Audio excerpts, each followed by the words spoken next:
पहाड़ी शैली में स्वर्णिम अब उत्तराखंड के बाजार हेरिटेज स्ट्रीट योजना शुरू। कुंभ 2027 की तैयारियां तेज। मेला क्षेत्र में पहली बार चलेंगी इलेक्ट्रिक बसें। जॉर्ज एवरेस्ट मार्ग पर बड़ा तनाव। पालिका अध्यक्ष ने दिया 10 दिन का अल्टीमेटम। विधायक तिलक राज बेहड़ के बेटे पर जानलेवा हमला, गंभीर हालत में अस्पताल भर्ती। नमस्कार, आप देख रहे हैं खबर गंगा और मैं हूं आपके साथ अनुरागनी। अब खबरें विस्तार से। धर्मनगरी हरिद्वार में मौनी अमावस्या के अवसर पर आस्था का सैलाब उमड़ पड़ा।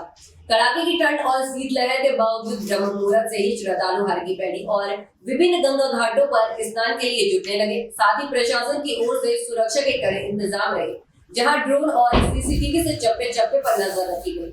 माघ मास में पड़ने वाली अमावस्या मौनी अमावस्या कहलाती है। ये इतना पुण्यदायी समय कहलाता है कि आज के दिन जो व्यक्ति अपने आसपास की पवित्र नदियों में भी स्नान करे उसको कुंभ के स्नान का फल मिलता है।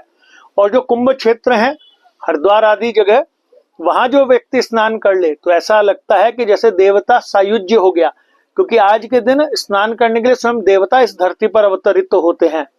छुपे हुए जितने भी ऋषि मुनि हैं, जितने भी ऋषिगण हैं, उनका प्रादुर्भाव अवतरण आज ही के दिन इस धरती पर हुआ था। आज के दिन स्नान करने का इतना पुण्यदायी फल कि आज अश्वमेध यज्ञ कर लिए आप 108 और सहस्त्र कर लें वाजपेयी यज्ञ, और एक स्नान मात्र आज के दिन कर लें, एक समान कहा गया है। आज के दिन जो व्यक्ति स्नान करे, स्नान करने के पश्चात ब्राह्मण को, अपने कुल गुरु को, अपने गुरु को गर्म वस्त्र, घी, खिचड़ी और तिल मिश्रित जितने भी मिष्ठान देगा। ऐसा शब्द आया कि जितने तिल उसके दान की वस्तु में होंगे, जितने रोम उसके दिए हुए गर्म वस्त्र में होंगे, उतने सहस्त्र वर्षों तक वो इंद्रादि सुख प्राप्त करेगा स्वर्ग में। मैं उत्तराखंड बागेश्वर से आई हूँ। माँ गंगा ने हमको आज यहाँ बुलाया अपने चरणों में, बहुत अच्छा लगा। यही मनोकामना के साथ आए हैं, सभी का कल्याण हो, सभी के घरों में सुख समृद्धि हो। माँ गंगा हर साल ऐसे ही बुलाते रहे, माता रानी सबका कल्याण करे। बहुत अच्छा लगा यहाँ आके। आज मौनी अमावस्या का पावन पर्व भी है और पितरों को पिंडदान करने भी आए हैं आज, और अपनी सासू माँ के लेके आए हुए हैं। बड़ा अच्छा लग रहा है, आप लोग भी आइएगा, बहुत बढ़िया लगा। पुलिस व्यवस्था की यदि मैं बात करूं, कैसी व्यवस्था? बहुत अच्छी व्यवस्था है यहाँ, कोई चीज की कोई टेंशन नहीं है। पुलिस व्यवस्था से लेके कार्यकर्ताओं से लेके बहुत अच्छा है, बहुत बढ़िया व्यवस्था है यहाँ की। बड़ा अच्छा लगा। हर हर गंगे, जय माँ गंगे। उत्तराखंड की लोक संस्कृति और पारंपरिक वस्तुकला को संरक्षित करने के लिए धामी सरकार ने एक बड़ा कदम उठाया है। अब प्रदेश के सभी 13 जिलों के पुराने बाजारों को हेरिटेज स्ट्रीट के रूप में विकसित किया जाएगा। मुख्यमंत्री पुष्कर सिंह धामी के निर्देशों पर पर्यटन विभाग ने कुमाऊनी और गढ़वाली शैली में बाजारों के कायाकल्प का काम शुरू कर दिया है। इस पर देखिए, माननीय मुख्यमंत्री जी के निर्देश हैं कि पूरे स्टेट में, पर्वतीय जिलों में हो या फिर प्लेन्स में हो, वहाँ की स्थानीय शैली में ही मार्केट्स को धीरे धीरे हम लोग डेवलप करें, ताकि कुछ समय बाद पर्यटकों के एक्सपीरियंस को बढ़ाने के लिए, अच्छा करने के लिए हम एक चीज़ दे पाएँ। तो इसी कड़ी में अभी जैसे अल्मोड़ा में जो पटाल बाज़ार है, काफ़ी ऐतिहासिक है। अगर आप पटाल बाज़ार कभी जाने का आपको अवसर मिलेगा तो आपको देखेंगे कि जो आर्किटेक्चर है हमारा, जो कास्ट कला है, उसका बहुत ही अच्छा एक सुंदर दृश्य आपको देखने को मिलता है। वैसे ही आपका नैनीताल में अगर आप आएंगे तो वहाँ पे भी जो बड़ा बाज़ार है, वहाँ की ऐतिहासिक बाज़ार है, उसको हम लोग स्थानीय शैली में ही, अगर आप मान के चलें कि कुमाऊँ में कुमाऊँ की शैली में और गढ़वाल में गढ़वाल की शैली में कैसे मार्केटों को रेनोवेट करें, रेस्टोर करें, तो इसमें ही हमें निर्देश मिले हैं कि धीरे धीरे हर डिस्ट्रिक्ट को इसमें कवर करना है। हरिद्वार कुंभ 2027 भव्य और सुगम बनाने के लिए उत्तराखंड सरकार ने अभी से कमर कस ली है। इस बार कुंभ मेले में आने वाले करोड़ों श्रद्धालुओं के लिए परिवहन निगम ने एक नई रणनीति तैयार की है। पहली बार कुंभ मेला क्षेत्र के भीतर यात्रियों को लाने ले जाने के लिए 150 इलेक्ट्रिक बसें संचालित की जाएंगी। प्रधानमंत्री ई बस सेवा योजना के तहत ये बसें देहरादून और हरिद्वार के बीच चलेंगी, जिसका उपयोग कुंभ क्षेत्र में आवाजाही को सुलभ बनाने के लिए होगा। कुंभ मेले में जैसे कि पिछली बार भी जब कुंभ हुआ था, तो जो बाहर के राज्यों से लोग आ रहे थे, उनकी कुंभ के स्थान तक कनेक्टिविटी के लिए परिवहन निगम का काफी योगदान रहा था। तो इस बार भी परिवहन निगम अपनी जिम्मेदारी को निभाएगा और साथ ही साथ जो हमारी बसें जर्जर हो चुकी है। उसके लिए भी हमने शासन को प्रपोजल भेजा है कि कुंभ निधि से भी हमें इसमें सहायता प्राप्त हो। तो लगभग हमने 700 बसों का प्रस्ताव शासन को भेजा है और जल्द है कि इसमें भी हमें इसमें कुछ सहयोग मिलेगा। लेकिन इस बार हम लोग एक नया काम भी शुरू कर रहे हैं कि जो इंटरनल कनेक्टिविटी थी, क्योंकि कभी भी निगम इंटरनल कनेक्टिविटी में पार्ट नहीं लेता था, तो इस बार जो इंटरनल कनेक्टिविटी हो गई, यानी कि कुंभ के मेला क्षेत्र के अंदर की कनेक्टिविटी, इसमें भी परिवहन विभाग के अंतर्गत जो पीएमई बस सेवा की जो बसेस मिलेंगी, इलेक्ट्रिक बसेस मिलेंगी, उसके द्वारा हम लोग इंटरनल कनेक्टिविटी को भी सुनिश्चित करेंगे। लगभग कितने बसें चलाने का आप लोगों का भी लक्ष्य रखा आपने इंटरनल कनेक्टिविटी के लिए लगभग 150 बसेस के अभी भी प्रस्ताव रखा है, लेकिन अगर आवश्यकता बढ़ी तो हम इसके लिए और भी अधिक बसेस चलाएंगे। मसूरी के विश्व प्रसिद्ध जॉर्ज एवरेस्ट मार्ग पर आम रास्ते को रोकने और अवैध वसूली को लेकर विवाद गहरा गया है।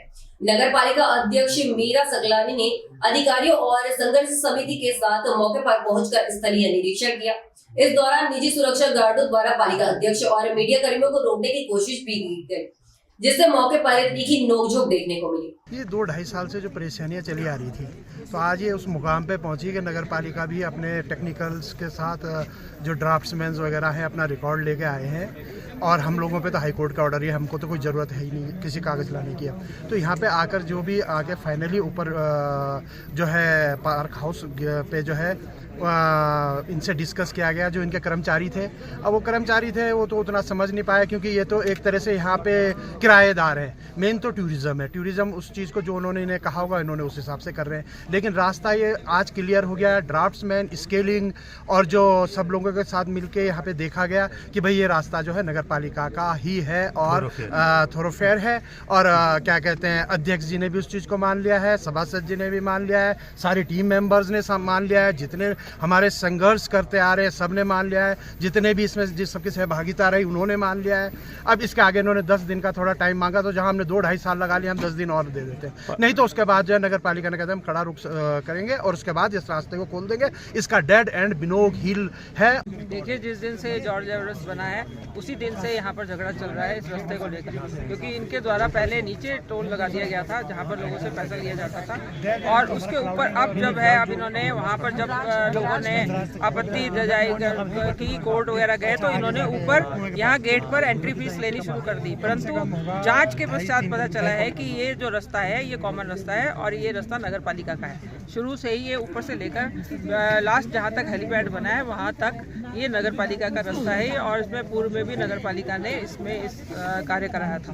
तो मेरा मानना यही है कि ये रास्ता जो है ये रास्ता आम पब्लिक के लिए खुल जाना चाहिए, और इसमें बहुत बड़ा घोटाला हुआ है, क्योंकि अगर ये लीज हुई है तो लीज रास्ते की नहीं हुई, सिर्फ पर्यटन ने जो इसकी लीज करी है वो पर्यटक स्थल जो जॉर्ज एवरेस्ट है और उसका एरिया है उसकी लीज हुई है, ना कि रास्ते की लीज हुई है। तो इनको ये रास्ता खोलना पड़ेगा। और आज हमारी अध्यक्षा जी आई, जॉर्ज एवरेस्ट समिति भी यहाँ पर आई है, और सबने ये निर्णय लिया है कि, और उनके कंपनी वालों के साथ बात हुई है, अभी जो इसके मालिक है उनके साथ बात नहीं हुई, कंपनी वालों के जो कर्मचारी हैं उनके साथ बात हुई है। उन्होंने बोला हमें 10 दिन का समय दिया जाए, हम इस पर विचार करेंगे और बात करेंगे और तब ये रास्ता खुलेगा। अगर ये रास्ता नहीं खुलेगा तो पालिका जो है सख्त एक्शन लेगी। देखिए, ऐसा मेरे संज्ञान में अभी आया है कि अधिकारियों को अंदर नहीं आने दिया जा रहा था या मीडिया कर्मियों को अंदर नहीं आने दिया जा रहा था। मैंने सख्त निर्देश कर दिए थे कि हमारे जो जॉर्ज एवरेस्ट समिति के जो लोग हैं वो प्लस मीडिया वाले प्लस नगर पालिका के कर्मचारी, ये सब लोगों को अंदर आने दिया जाए।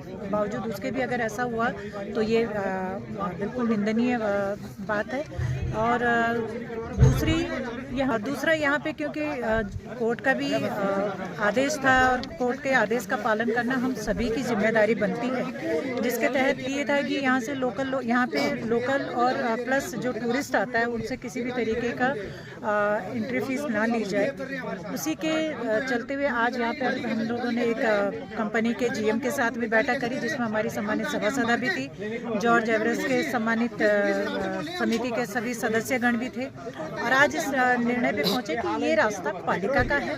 पालिका ने इस रास्ते पे काम भी किया है और टूरिज्म के साथ भी बातचीत होगी कि जब ये अक्वायर किया गया थे, यहाँ पे जो पालिका की जो प्रॉपर्टी अक्वायर की गई थी, टूरिज्म ने ली थी, तो उस समय रास्ते का किस तरीके का अस्तित्व रहा होगा ये टूरिज्म से भी क्लियर करना अभी बाकी है। लेकिन फिलहाल अभी कंपनी के जो यहाँ पे GM है, उन्होंने कहा हमें 10 दिन का टाइम दे दीजिए, हम अपने मैनेजमेंट से बात करेंगे।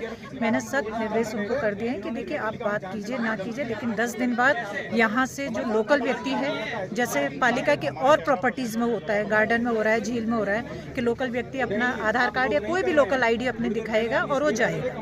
हरिद्वार में अब सड़क पर लापरवाही भारी पड़ सकती है। सड़क सुरक्षा माह के तहत शहर में एक भव्य जागरूकता रैली निकालकर लोगों को सुरक्षित सफर का संदेश दिया गया।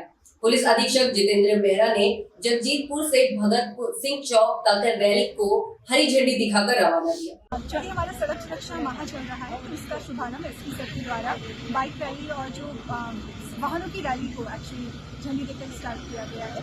अब इस पूरे माह के अंतर्गत हमारे विभाग द्वारा विभिन्न प्रकार के कार्यक्रम आयोजित किए जाएंगे, जो विभिन्न विद्यालयों, NGO आदि में उनके माध्यम से भी किए जाएंगे। इसमें नुक्कड़ नाटक, पोस्टर प्रतियोगिता, निबंध प्रतियोगिता आदि का आयोजन किया जाएगा। साथ ही जो भी अन्य लोग हैं, टैक्सी मैक्सी यूनियन को यातायात के नियमों के प्रति जागरूक किया जाएगा। इसका उद्देश्य सड़क सुरक्षा के प्रति जागरूकता लोगों में जागृत करना है, क्योंकि मेरा मानना यही है कि धीरे धीरे अगर आदत विकसित होगी तभी लोग अपने आप ही जैसे नॉर्मल चीजें, हेलमेट लगाना, सीट बेल्ट लगाना शुरू करेंगे। रामनगर में मालिकाना हक संघर्ष समिति के सम्मेलन में वन निवासियों के अधिकारियों को लेकर सरकार और वन विभाग पर गंभीर सवाल खड़े हो गए हैं। इस पर हाईकोर्ट के वरिष्ठ अधिवक्ता दुष्यंत मैनारी ने कहा कि वन अधिकारी अधिनियम 2006 के बावजूद जमीन स्तर पर पारंपरिक निवासियों को उत्पीड़न हो रहा है। यह जो सम्मेलन रखा गया था, जो वन अधिकार अधिनियम है 2006, जिसमें पारंपरिक वन क्षेत्र के निवासियों को अधिकार दिए गए हैं, जिसमें सबसे पहला अधिकार है कि इविक्शन के खिलाफ, यानी बेदखली के खिलाफ उनका अधिकार। जब तक उनके दावे, जो फॉरेस्ट के दावे हैं कि उनको वहाँ रहने के पट्टे मिलने चाहिए या नहीं, जब तक वो तय नहीं होते तो तब तक उसमें बेदखली के प्रक्रिया पर कानून में ही रोक है। सुप्रीम कोर्ट के, हाई कोर्ट के लगातार इस संबंध में आदेश है। और देखने में आ रहा है कि उत्तराखंड में जो फॉरेस्ट राइट के दावे हैं, यानी लोगों के वन अधिकार के दावे हैं, वो सरसरी तौर पे वन विभाग बताता है कि हमने 6000-7000 दावे एक दिन में तय कर दिए, निरस्त कर दिए। जबकि अधिनियम की प्रक्रिया स्पष्ट ये कहती है कि पहले सरकार को उन टोंगिया पद्धति के ग्रामों की, वन ग्रामों की, खत्तों की, गोठों की सूची बनानी है, सूची प्रकाशित करनी है। उसके बाद समितियां बनानी है, उन वनाधिकार समितियों के द्वारा दावे लिए जाने हैं, फिर उन दावों को तय किया जाना है। लेकिन समितियों का ना तो गठन हुआ है अभी तक, और न ही उन दावों को लेने की कोई प्रक्रिया हुई है। तो इसमें पूर्व में हाईकोर्ट में ये मसला भी उठाया गया था पिछले साल, और हाईकोर्ट ने अब इसमें ये आदेश किया है कि क्योंकि वन विभाग एक तरफा सरसरी तौर पर वनाधिकार के दावे खारिज कर रहा है, इसलिए अब उसमें जुडिशरी का भी एक व्यक्ति, यानी कि उत्तराखंड लीगल सर्विसेज अथॉरिटी की ओर से, जिला विधिक सेवा प्राधिकरण की ओर से एक न्यायाधीश, सिविल जज उसमें पार्टिसिपेट करेंगे, यानी कि वो कमेटी के मेंबर रहेंगे। यानी वन विभाग की मनमानी एक तरफा दावे खारिज करने में अब नहीं चलेगी। तो इस संबंध में उन कमेटियों का गठन होना है। तो वन विभाग द्वारा और राज्य सरकार द्वारा लगातार वन अधिकार अधिनियम के अनुपालन में हील हवाली की जा रही है और मनमानी तरीके से जगह जगह बेदखलियां की जा रही हैं, जबकि वो वन क्षेत्र के पारंपरिक निवासी हैं, उनके अधिकार सेंट्रल कानून में सुरक्षित किए गए हैं।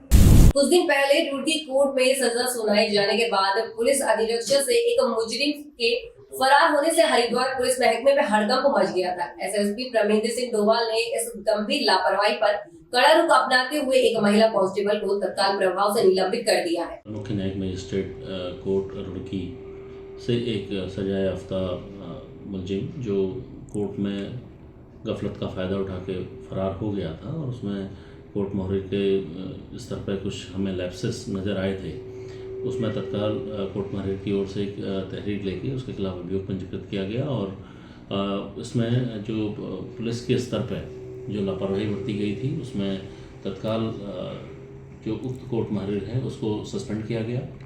उसकी विवेचना 262 BNS एक्ट में इस मुकदमे को पंजीकृत करने के बाद उसकी विवेचना एक सब इंस्पेक्टर को दी गई थी, और आज उक्त अभियुक्त को रेलवे स्टेशन पर पकड़ा जा चुका है और इसको शीघ्र ही न्यायालय में प्रेषित किया जाएगा। इस प्रकार की अगर कोई भी घटना होती है किसी भी स्तर पर जो लापरवाही है, उस पर तत्काल बहुत ही सख्ती से इसको पालन कराया जाएगा। उत्तराखंड के किच्चर से कांग्रेस विधायक तिलक राज बेहर के बेटे सौरभ बेहर पर जानलेवा हमला हुआ है। रुद्रपुर के आवास विकास क्षेत्र में 3 नकाबपोश बदमाशों ने सौरभ बेहर को घेर कर बुरी तरह पीटा और घायल कर दिया। बताया जा रहा है कि सौरभ किसी काम से चौकी की ओर जा रहे थे, तभी घात लगाए हमलावरों ने उन पर हल्ला बोल दिया। में आता है, सुबह का टाइम पूरा वार्ड में रहता है, तो उसको ये पुलिस से कहलवाया गया भी कंप्रोमाइज हुई।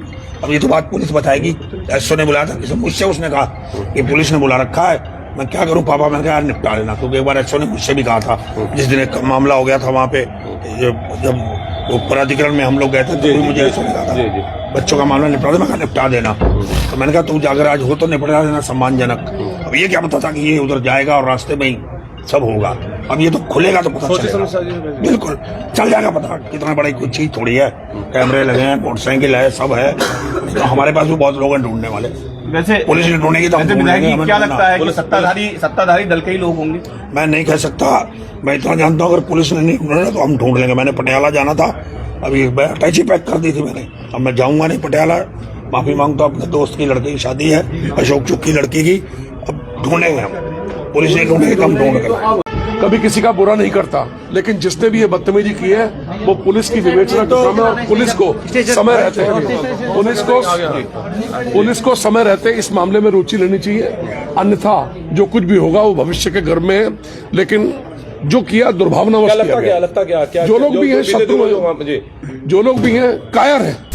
उत्तराखंड की ऐसी तमाम छोटी बड़ी खबरों के लिए बने रहे हमारे साथ और देखते रहिए खबर गंगा। नमस्कार।